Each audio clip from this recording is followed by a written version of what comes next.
देशभूषण कुलभूषण भगवान की, आचार्य श्री शांती सागर मुनि महाराज की।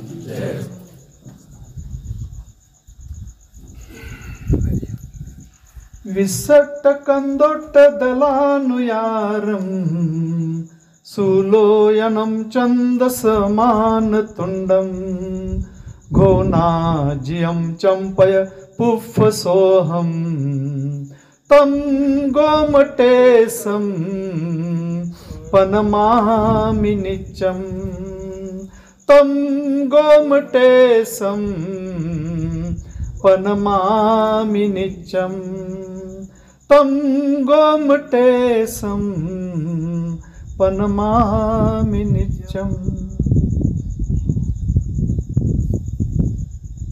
आज आपण देशभूषण कुलभूषण भगवंतांच्या चरणी या ठिकाणी बसलेलो आहोत।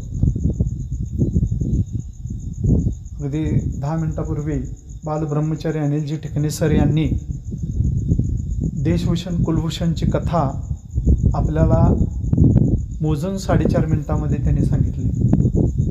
खरं म्हणजे ती 1.5 तासाची कथा आहे आणि अत्यंत विस्तृत प्रमाणामध्ये ते सर सांगतात। याच्याही अगोदर आम्ही वीराचार्यांच्या तोंडून मुखातून 1 सव्वा तास अगदी देशभूषण कुलभूषण भगवंतांच्या मुखाचं अवलोकन करत सरांनी ही कथा आपल्याला सांगितलेली आहे। आपण कथा म्हणू शकत नाही, त्यांचं चरित्र आणि चारित्र्य असं आपण म्हणू शकतो। 12.5 लाख वर्षाचा इतिहास की ज्यावेळी भगवंत मुनी सुव्रतनाथ त्यांच्या कालखंडामध्ये देशभूषण कुलभूषण होऊन गेले। खरं म्हणजे आजचा विषय जैन धर्माचा गौरवशाली इतिहास, प्राचीन जैन धर्माचा गौरवशाली इतिहास आणि आजच्या काळामध्ये हतबल असणारा जैन धर्म, अशा पद्धतीचा एक विषय घेऊन आज आपल्यासमोर मी मनोगत व्यक्त करायचं ठरलेलं होतं। परंतु ते भगवंतांच्याच चरणी मनोगत व्यक्त करत असताना पहिल्यांदा माइंड ऑपरेशन हाच भाग घ्यावा असं सगळ्यांच्याकडून मागणी आल्यामुळं तो उद्याचा कार्यक्रम आज आपण त्या ठिकाणी घेतोय आणि उद्या आपण जैन धर्माचा गौरवशाली इतिहास आपण पाहतो आहे। एक शिबिरार्थी म्हणून सरांच्या सानिध्यामध्ये 8-9 वर्ष याच कुंतलगिरीच्या या पहाडावर येऊन आम्ही धर्मज्ञान संस्कार घेत गेलो। खरं म्हणजे सुरुवातीचे 2-3 वर्ष ज्यावेळी मी या धर्मज्ञान संस्कार शिबिरामध्ये इन्व्हॉल्व होत होतो, मला अजूनही आठवतं 1 वर्ष, 2 वर्ष, 3 वर्ष, 82, 83 आणि 84 या तिन्ही कालखंडामध्ये, या तिन्ही वर्षी त्यावेळी मी तंबाखू चुना खात होतो। मी हे पहिल्यांदाच सुरुवातीला सांगतोय की माइंड ऑपरेशन याचा अर्थ नेमका काय, मनाची शस्त्रक्रिया। आणि हे कोण करायचं असतं? आपणच आपल्या मनाची शस्त्रक्रिया करायची असते, की ज्याला दुसरं नाव आईस ब्रेकिंग असं सुद्धा आहे। ज्यावेळी स्वतःच्या मनाचं ऑपरेशन स्वतः आपण करत असतो त्यावेळी पहिले 3 वर्ष मी या शिबिराला उपस्थित राहिलो, परंतु माझ्यामध्ये परिवर्तन झालं नाही। तंबाखू खायचं काही सोडलं नाही। याच पहाडावर 10 दिवसाचं शिबिर त्या ठिकाणी व्हायचं आणि आपल्याला 10 दिवस इथून हलता येणार नाही म्हणून सोबत जे ट्रंक असायचं त्या ट्रंकाच्या तळाशी 10 दिवसाच्या 10 ते 15 पुड्या असायच्या आणि चुनाच्या पुड्या सुद्धा असायच्या। आणि अगदी लपून छपून कुठेतरी कोपऱ्यामध्ये झाडाखाली जाऊन चुना तंबाखू त्या ठिकाणी खायचो आणि परत शिबिरामध्ये सामील व्हायचो। परंतु ज्यावेळी याच अशाच वेळी संध्याकाळची वेळ होती आणि वीराचार्य वीर शिरोमणी ॲडव्होकेट बाबासाहेब कुचनोरे सरांनी माइंड ऑपरेशन हे सत्र त्या ठिकाणी घेतलं आणि हे सत्र घेत असताना त्यांनी तंबाखूचे दुष्परिणाम, सिगारेटचे दुष्परिणाम, मांसाहाराचे दुष्परिणाम, दारूचे दुष्परिणाम बऱ्याच गोष्टी सांगितले. आणि तुम्हाला आश्चर्य वाटेल, त्यावेळी आत्ता वयोगट जो आहे तो 18 ते 35 वयोगटापर्यंत बरेच स्वयंसेवक आलेले आहेत. परंतु त्यावेळी 18 ते 80 वयोगटापर्यंतची लोक असायची, अगदी मोस्ट सिनियर लोक असायची की जे मोस्ट सिनियर सुद्धा त्यात सिगारेट ओढणारे, तंबाखू खाणारे, बिड्या ओढणारे, मांसाहार करणारे, दारू पिणारे, हर नमुन्याची लोक, श्रावक इथं यायचे, शिबिरामध्ये सामील व्हायचे. अशा सगळ्यांना एकाच वेळी माइंड ऑपरेशनच्या माध्यमातून वीराचार्य हाताळायचे आणि त्याची भूमिका समजावून सांगायचे. आणि हे सांगत असताना त्यांनी त्याचे जे दुष्परिणाम जे आहेत ते तंबाखूचे दुष्परिणाम त्यांनी सांगितले. म्हणजे सशाच्या मानेवर जर 20 सिगारेट पाण्यामध्ये बुडवून जर ते चोळून त्याचा अर्क त्याच्या मानेवर टाकला तर ससा काही सेकंदात तडफडून मरून जातो. 20 सिगारेटमधलं अर्क काढून निकोटीन त्याचं जर इंजेक्शन माणसाला दिलं तर काही सेकंदामध्ये तो मरून जातो. ह्या सगळ्या गोष्टी ज्यावेळी कानावर पडल्या त्यावेळी वाटायला लागलं की आपण आपल्या शरीराची नासाडी करतो आहोत, आपण आपल्या शरीराशी खेळत आहोत, आपल्या मनाशी खेळत आहोत, शारीरिक व्याधी करून घेत आहोत. आणि अक्षरशः जवळजवळ 200-300 स्वयंसेवक त्या ठिकाणी बसलेले असायचे. त्यातले किमान 15 ते 20 स्वयंसेवक हे निर्व्यसनी व्हायचे, तंबाखूचा त्याग करायचे, दारूचा त्याग करायचे. समोर येऊन सरांच्या पाया पडून सरांना त्या ठिकाणी ते म्हणायचे, सर आजपासून मी दारू सोडली, आजपासून मी मांसाहाराचा त्याग केला, आजपासून मी गुटख्याचा त्याग केला, आजपासून मी तंबाखू सिगारेटचा त्याग केला. आश्चर्य वाटेल, कसं आहे आपलंच मन सगळ्या गोष्टी स्वीकारत असतं. म्हणजे आचार्य पूज्यपाद यांनी म्हटलेलं आहे, इथं उपस्थित असणारे मान्य प्राध्यापक अशोक रोजे सर असतील किंवा बालब्रह्मचारी अनिलजी टिकणे सर, राजकुमार चौगले सर असतील, की ज्यांनी आपल्याला जे धर्मज्ञान संस्कार या ठिकाणी ते शिकवत आहेत, सांगत आहेत, त्याचं तंतोतंत पालन ते स्वतः करतात. त्याचवेळी तो सांगण्याचा अधिकार त्यांना आहे. तशाच पद्धतीनं वीराचार्यांची सुद्धा स्थिती होती. ते स्वतः तर बालब्रह्मचारी होतेच, परंतु या सगळ्या गोष्टीपासून ते अलिप्त होते आणि त्याच्यामुळे त्यांना सांगण्याचा अधिकार प्रचंड होता. आणि त्याच्यामुळं अक्षरशः मुलं त्यांच्या पायावर त्या ठिकाणी लोळण घ्यायचे. आधी करिले मग सांगितले, ही भूमिका वीराचार्य वीर शिरोमणी ॲडव्होकेट बाबासाहेब कुचनोरे सरांची होती. मला अभिमानाने आनंद वाटतो की सरांच्या सानिध्यामध्ये काही वर्ष तरी मला अगदी अनुभव समृद्ध संस्कारशील विचार त्यांच्याकडून घेता आले. आणि म्हणून आज मी तुमच्यासमोर जे उभा आहे ते संपूर्ण वीराचार्यांचा आशीर्वाद आहे, आमच्या पाठीशी वीराचार्यांचा सपोर्ट आहे.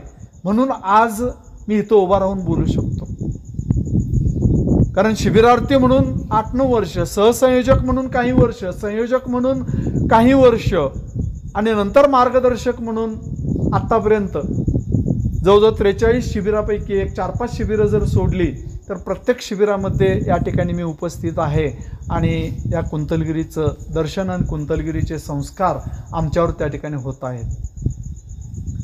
सांगायची ही भूमिका आहे की आपलं मनोबल जे आहे हे मनोबल भक्कम करणं हे सगळ्यात महत्त्वाचं आहे. म्हणजे आचार्य पूज्यपादांनी जे मगाशी मी सांगता सांगता राहून गेलं की त्यांनी जे एक श्लोक सांगितलेला आहे जलेन जनितम पंकम जलेन परिशुद्धते चित्तेन जनितम कर्मम चित्तेन परिशुद्धते. हे सांगत असताना ते म्हणतात, एखादा हत्ती दलदलीमध्ये सापडलेला असावा, त्या हत्तीला काढण्यासाठी दलदलीतून हजारो मनुष्यबळ जरी तुम्ही लावला तर त्या दलदलीत फसलेल्या हत्तीला आपण बाहेर काढू शकत नाही.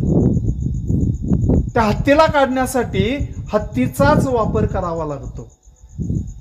म्हणजे एक हत्ती दुसऱ्या हत्तीला त्या दलदलीतून बाहेर खेचू शकतो, बाहेर काढू शकतो.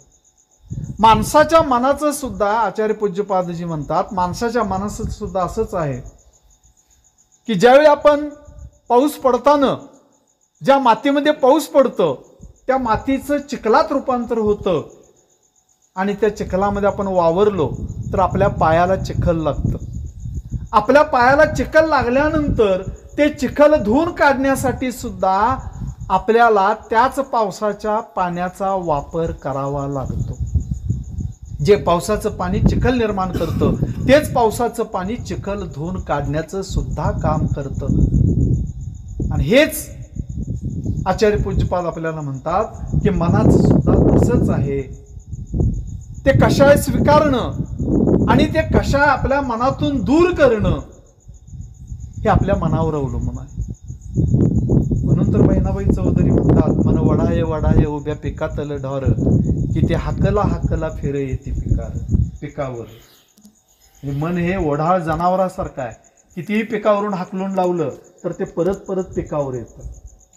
मन पाखरू पाखरू त्याची काय सांगू मात, आता होतं भुईवर गेलं गेलं आभाळात. मन हे पाखरासारखं आहे, चंचल आहे. आता जमिनीवर आहे ते नाही नाही म्हणतात ते आभाळात जातं. मन एवढं एवढं जसा खसखशीचा दाना, मन केवड केवड आभाळात मावना. मन अगदी संकुचित असतं की जे खसखशीच्या दाण्यासारखं, आणि मन एवढं विशाल असतं की राजा हरिश्चंद्रानं स्वप्नामध्ये विश्वामित्राला स्वतःचं राज्य बहाल करून दिलं. खरोखर वास्तवामध्ये सुद्धा त्यानं स्वतःचं संपूर्ण राज्य त्या ठिकाणी विश्वामित्राला बहाल केलं. एवढं विशाल अशा प्रकारचं मन राजा हरिश्चंद्र किंबहुना महाभारतातलं कर्ण असेल की ज्यानं सोन्याचा दात मारताना त्या ठिकाणी श्रीकृष्णाला काढून दिला, एका गरीब ब्राह्मणाला काढून दिला. आणि श्रीकृष्णानं एक दगडधोंडा घेऊन त्याच्या तोंडातले सोनेरी दात त्या ठिकाणी काढले. आणि हे रक्ताळलेले दात कसे द्यायचे म्हणून त्या ठिकाणी स्वतःच्या अश्रूनं ते दात धुतले आणि ते दात त्या याचकाच्या हातामध्ये ठेवले. लक्षात घ्या की माणसाचं मन जे आहे हे मन अगदी छोटंसं असतं, संकुचित असू शकतं. माणसाचं मन राजा हरिश्चंद्रा एवढं, कर्णा एवढं विशाल असू शकतं. आपल्या भगवंतांच्या एवढं विशाल असू शकतं. 24 तीर्थंकरांच्या एवढं विशाल असू शकतं. त्यागी मुनींच्या एवढं विशाल असू शकतं. हे सगळं आपल्या मनावर अवलंबून आहे. आणि म्हणून आपले मनोबल भूमिका भक्कम करणं हेच वीराचार्यांनी आम्हाला तुम्हाला शिकवलेलं आहे. हेच संस्कारित त्यांनी या प्रत्येक धर्मसंस्कार शिबिरामध्ये त्या ठिकाणी केलेलं आहे. अगदी खाली आचार्य श्री शांतीसागर मुनी महाराजांची समाधी आहे, तिथं सगळ्या स्वयंसेवकांना बसवून तिथं आचार्य श्री शांतीसागर मुनी महाराजांचं चारित्र्य चक्रवर्ती ग्रंथातलं, सुमेरचंद दिवाकरांनी लिहिलेलं चारित्र्य चक्रवर्ती ग्रंथ, या ग्रंथातलं अनेक चारित्र्याचे पैलू वीराचार्य आपल्या संपूर्ण त्या वेळच्या त्या पिढीला त्या ठिकाणी सांगायचे. शांतीसागर महाराजांचं महात्म्य समजावून द्यायचे. आणि म्हणून तर अगदी महाराष्ट्राच्या कानाकोपऱ्यातून आणि कर्नाटक, उत्तर कर्नाटकातील विविध भागातून आलेले ते स्वयंसेवक पूर्ण त्यांची मानसिकता त्या ठिकाणी बदलायची, त्यांचं मनोबल त्या ठिकाणी बदलायचं, मनोबल भक्कम व्हायचं आणि आयुष्यभरासाठी व्यसनांचा त्याग त्या ठिकाणी ते करायचे. आणि म्हणून तर यालाच त्याने माइंड ऑपरेशन म्हटलेलं आहे. मनावर केली जाणारी शस्त्रक्रिया काय असते हे आपल्याला या माध्यमातून लक्षात येतं. कसं आहे एकदा होतं, दोनदा होतं, तीनदा होतं. सांगण्याची प्रक्रिया ही सातत्यानं त्या ठिकाणी होत असते. बरेच जण असे आहेत की सांगतात फक्त, करत नाहीत. बोले तैसा चाले त्याची वंदावी पाऊले असं म्हटलेलं आहे. परंतु तसं बऱ्याच वेळा होत नाही.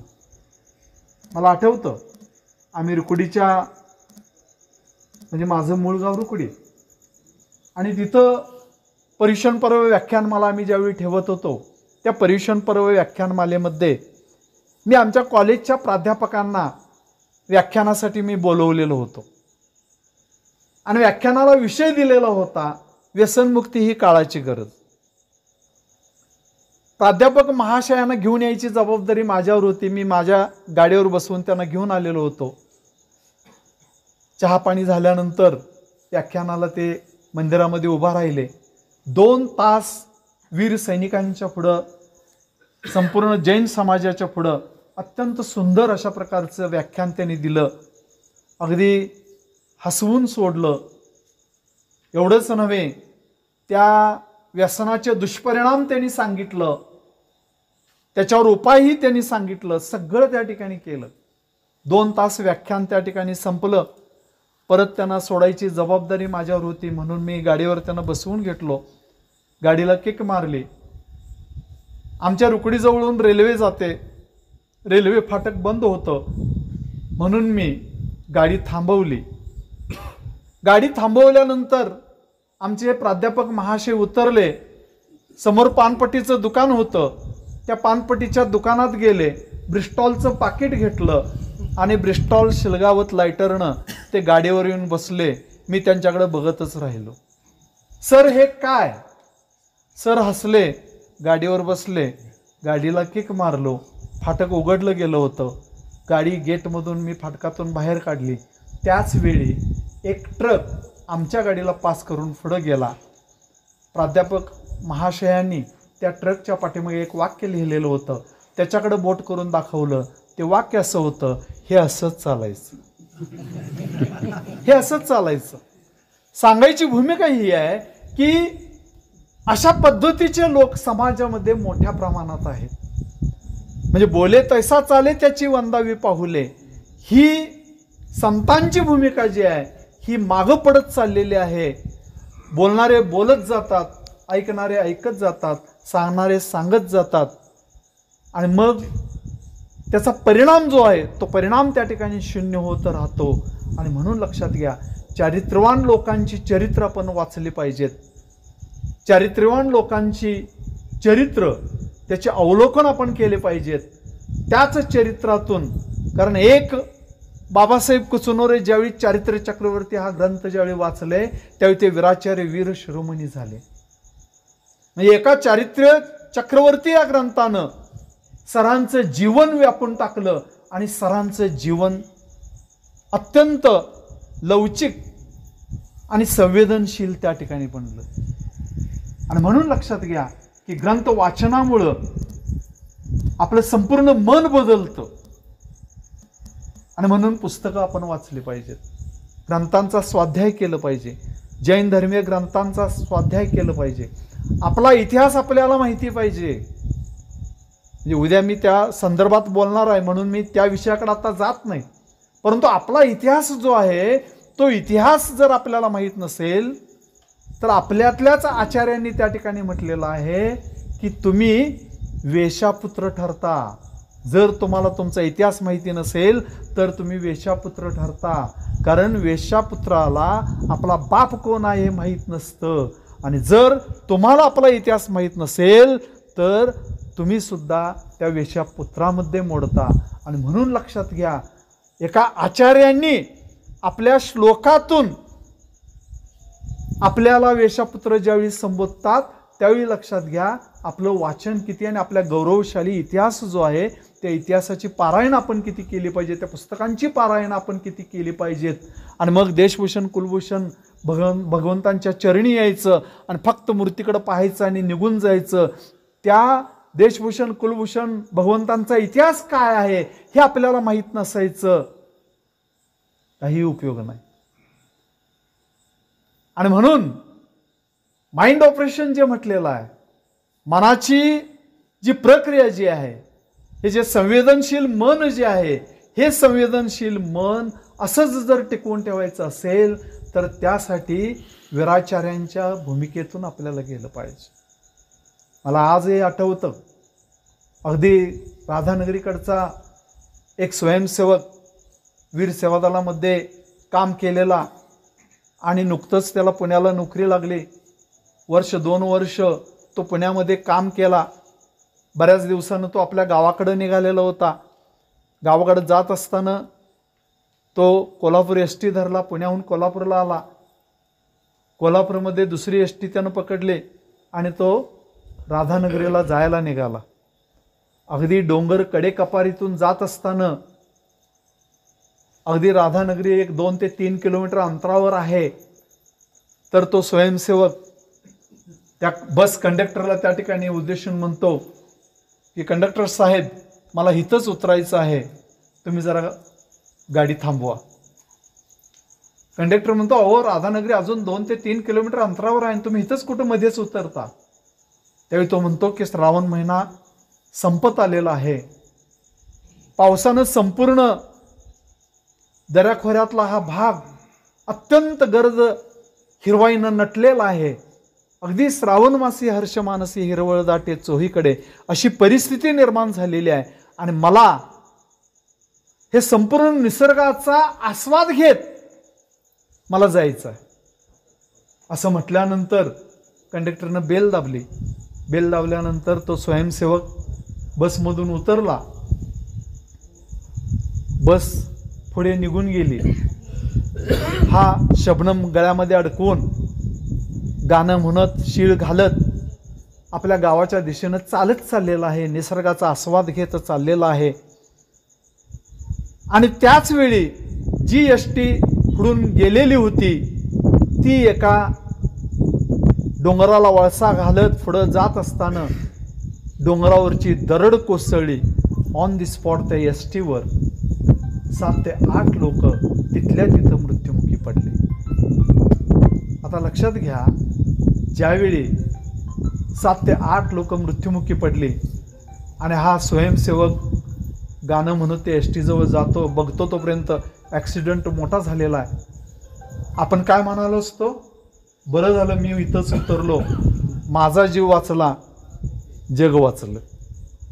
परंतु तो स्वयंसेवक अत्यंत संवेदनशील मनाचा होता आणि संवेदनशील मनाचा असणारा तो स्वयंसेवक विचार काय करतोय, अरे रे, माझ्यामुळं काही सेकंद 1.5 मिनिट का असेना एस टी थांबली. जर ही एस टी थांबली नसती तर एस टी पुढे गेली असती, दरड मागं कोसळली असती, कोणी सुद्धा त्या एस टीतला मृत्युमुखी पडला नसता. वीराचार्यांनी जी संवेदनशीलता पेरलेली होती ती संवेदनशीलता अशा स्वयंसेवकाच्या माध्यमातून ती रुजून बाहेर पडत होती. मित्रांनो, हेच या कुंतलगिरीच्या पहाडावर वीराचार्य वीर शिरोमणी ॲडव्होकेट बाबासाहेब कुचनोरे सरांनी तुम्हा आम्हाला हे चारित्र्यशील विचार आपल्यामध्ये रुजवलं, फोपावलं. म्हणून आजही आम्ही या व्यक्तींची नावं घेतो. मग ते चारित्र्य चक्रवर्ती शांतीसागर मुनी महाराज असतील, वीराचार्य वीर शिरोमणी ॲडव्होकेट बाबासाहेब कुचनोरे सर असतील, किंबहुना अनेक लोक या वीर सेवा दलानं जे घडवलं त्या जडणघडणीमध्ये ही माणसं टिकून राहिली. आणि म्हणून इथं तुम्ही आलात, नाचलात, गाणं म्हटलात, चांगली गोष्ट आहे, कारण तो सुद्धा एक आनंद आहे. परंतु मगाशी ठिकाणी सरांनी जे सांगितलं ते सुद्धा महत्त्वाचं आहे की त्या नाचण्यामध्ये सुद्धा संयम पाहिजे, वागण्यामध्ये सुद्धा संयम पाहिजे, बोलण्यामध्ये सुद्धा संयम पाहिजे, आपल्या राहणीमानामध्ये संयम पाहिजे, या प्रत्येक गोष्टीमध्ये संयम पाहिजे. म्हणून तर संयम हा खरा मूलधर्म आहे असं त्या ठिकाणी म्हटलेलं आहे. आणि हेच वीराचार्यांनी तुम्हा आम्हाला त्या ठिकाणी शिकवलेलं आहे। अनेक गोष्टी वीराचार्यांच्या बाबतीत आपल्याला या ठिकाणी सांगता येतील। उद्या आरे चौले सरांचा 1 तास फक्त वीराचार्यांचं जीवनचरित्र PPTच्या माध्यमातून ते तुम्हाला सांगणार आहेत। व्हिडिओ वगैरे तुम्हाला त्या ठिकाणी बघायला मिळतील आणि खरे वीराचार्यांचं दर्शन तुम्हाला त्या माध्यमातून होईल। मला आजही आठवतं की इथं कुंडल नावाचं जे गाव आहे आपल्या सांगली जिल्ह्यामध्ये, त्या कुंडलच्या पंचकल्याण पूजेला आम्ही सगळेजण गेलो होतो। बहुतेक सुकुमार बेळके सर असतील, ठिकणे सर असतील, जी जुनी पिढी आहे ही संपूर्ण जुनी पिढी त्यावेळी त्या कुंडलच्या पूजेमध्ये आम्ही काम करायला तिथं होतो, स्वयंसेवक म्हणून काम करायला होतो। दूरदृष्टी कशी असते बघा। पंचकल्याण पूजा संपली, 7 ते 8 दिवसाची पूजा असेल। पूजा संपल्यानंतर आम्ही परत सांगलीला यायला त्या ठिकाणी कुंडलहून निघालो। त्यावेळी एसट्या वगैरे अशा अगदी कमी होत्या। मग एक ट्रक येत होता म्हणून ट्रकला हात केलो आम्ही सगळेजण। वीराचार्य सगळ्यांच्या पुढे होते, त्यांच्या मागे आम्ही होतो। सर म्हणाले पटपटपट ट्रकच्या हौद्यामध्ये तुम्ही सगळेजण बसून घ्या। आम्ही सगळेजण ट्रकच्या हौदामध्ये सगळेजण बसलो आणि एकटे वीराचार्य ड्रायव्हरच्या जवळ बसले समोरच्या केबिनमध्ये। एक 2 ते 3 मिनिट अंतर त्या ट्रकनं कापलं असेल। ट्रक थांबला। ट्रक थांबल्यानंतर वीराचार्य त्या ट्रकच्या केबिनमधून उतरले आणि सगळ्यांना म्हणाले पटपटपट सगळ्यांनी उतरून घ्या। आता खरं म्हणजे परिस्थिती काय होती, जवळजवळ तासभर उभा राहून आम्हाला गाडी मिळत नव्हती, एकही वाहन मिळत नव्हतं आणि जे मिळालेलं होतं त्यातनं आम्हाला वीराचार्य सगळ्यांनाच उतरायला सांगतायत। साहजिकच सगळ्या स्वयंसेवकांना घराची ओढ लागलेली होती आणि अशा स्थितीमध्ये आपल्याला बाबासाहेब कुचनोरे सर खाली उतरवत आहेत, या गोष्टीचा सगळ्यांना राग आला। काही जण नाही सर आम्ही गाडी इथंच बसणार। सर म्हणाले उतरायचं म्हणजे उतरायचं, पट्टादिशी उतरून घ्या। सगळीजण आम्ही उतरून घेतलो आणि मग मागून एक एसटी येत होती, त्या एसटीमध्ये आम्ही बसलो। ट्रक पुढं निघून गेलेला होता आणि ज्यावेळी आम्ही त्या एसटीनं जात होतो एका ठिकाणी एसटी थांबली। का थांबली? कारण ते ट्रक एका झाडावर जाऊन आदळलेलं होतं आणि ड्रायव्हर आणि पाठीमागचा हौदा पूर्ण सुपडासाप झालेला होता आणि तो ड्रायव्हर ऑन दी स्पॉट तिथं खलास झालेला होता। आम्हाला लक्षात येईना की हे असं कसं काय। सरांनी आपल्याला उतरवलं, त्यावेळी आम्हाला वाटलं बरं झालं सरांनी आम्हाला उतरवलं, परंतु सरांच्या ही गोष्ट कशी लक्षात आली? त्यावेळी सर म्हणाले मी उगाच पुढं मजा म्हणून बसलेलो नव्हतो, मी पुढं बसल्यानंतर माझ्या लक्षात आलं की हा ड्रायव्हर दारू प्यालेला आणि म्हणून मी तुम्हाला स्वतःच्या रक्षणापायी सगळ्यांना या ट्रकमधून उतरायला मी लावलो। तुम्हाला कदाचित राग आला असेल, परंतु या ट्रकची अवस्था काय झाली आता बघा। केबिन सकट चक्काचूर त्या ठिकाणी झालेला आहे। हे एक व्हिजन जे म्हणतो आपण, दूरदृष्टी म्हणतो, ही दूरदृष्टी वीराचार्य वीर शिरोमणी ॲडव्होकेट बाबासाहेब कुचनोरे सरांच्या जवळ होती आणि एवढ्या लोकांचा जीव, जवळजवळ 30-40 जण आम्ही होतो, त्या 30-40 जणांचा जीव सरांनी त्या ठिकाणी वाचवलेला होता। म्हणजे एवढं संवेदनशील वृत्तीचे वीराचार्य बाबासाहेब कुचनोरे सर होते। अनेक प्रसंग आपल्याला त्या ठिकाणी त्यांच्या बाबतीत सांगता येईल, ते उद्या तुम्हाला PPTच्या माध्यमातून त्या ठिकाणी लक्षात येईल। म्हणून आज मी या सगळ्या गोष्टी मी इथं सांगणार नाही आहे। सांगायचं तात्पर्य आहे की आज आपण फक्त या कुंतलगिरीच्या पहाडावरती आल्यानंतर आपली मानसिकता कसं बदलेल हे तुम्ही पहा। मला या ठिकाणी काय शिकायचं आहे, म्हणजे संतांनी सांगून गेले ना, आम्ही बी घडलो तुम्ही बी घडांना, आम्ही बी घडलो तुम्ही बी घडांना। ज्यावेळी घडलो आणि आम्ही बी एकत्र येतात त्यावेळी आम्ही बिघडलो असं होतं, आम्ही बिघडलो। परंतु संत काय म्हणतात, चांगल्यासाठी बिघडा, वाईटासाठी नाही. आम्ही बिघडलो तुम्ही बिघडा. हे गीत मी सांगतो त्या पद्धतीनं सगळ्यांनी मोठ्यानं म्हणायचं, तालासुरात म्हणायचं. आम्ही बिघडलो तुम्ही बिघडाना, बिघडलो तुम्ही बिघडाना. आम्ही बिघडलो तुम्ही बिघडाना. आम्ही बिघडलो तुम्ही बिघडाना. सागराच्या संगे गंगा बिघडली, सागराच्या संगे गंगा बिघडली. सागराच्या संगे गंगा बिघडली. सागराच्या संगे गंगा बिघडली. गंगा बिघडली सागराची झाली, बिघडली सागराची झाली. गंगा बिघडली सागराची झाली. गंगा बिघडली सागराची झाली. आम्ही बिघडलो तुम्ही बिघडाना. आम्ही बिघडलो तुम्ही बिघडाना. श्रीरामाच्या संगे वानर बिघडले, श्रीरामाच्या संगे वानर बिघडले. हो श्रीरामाच्या संगे वानर बिघडले. श्रीरामाच्या संगे वानर बिघडले. वानर बिघडले श्रीराम रूप झाले. वानर बिघडले श्रीराम रूप झाले. आम्ही बिघडलो तुम्ही बिघडाना. आम्ही बिघडलो तुम्ही बिघडाना. आम्ही बिघडलो तुम्ही बिघडाना. आम्ही बिघडलो तुम्ही बिघडाना. परिसाच्या संगे लोखंड बिघडले. परिसाच्या संगे घडले. परिसाच्या संगे लोखंड बिघडले. परिसाच्या संगे सुखंड बिघडले. लोखंड बिघडले सुवर्णची झाले. लोखंड बिघडले सुवर्णची झाले. आम्ही बिघडलो तुम्ही बिघडाना. आम्ही बिघडलो तुम्ही बिघडाना.